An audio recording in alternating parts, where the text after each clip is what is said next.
Après d'âpres discussions, les 27 sont finalement arrivés à un accord sur leur 6e paquet de sanctions à l'encontre de la Russie. Ce soir, le Conseil européen a pu s'accorder sur un 6e paquet de sanctions qui vont, pour être concret, permettre de bannir le pétrole russe, avec une exception temporaire qui concerne le pétrole qui vient par pipeline. Face au veto hongrois, les membres de l'Union européenne ont décidé de distinguer le pétrole russe acheminé par voie maritime, qui sera interdit d'ici 6 mois, et le pétrole livré par oléoduc.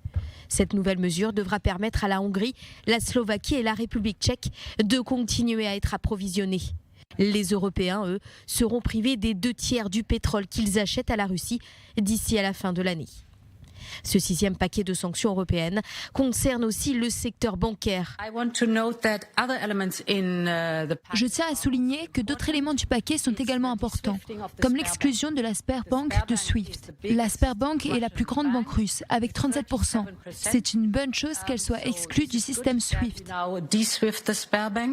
Un peu plus tôt dans la journée, lors du sommet à Bruxelles, le président ukrainien Volodymyr Zelensky avait interpellé les Européens sur leur nécessité de faire front face à Moscou et d'adopter de nouvelles sanctions au plus vite.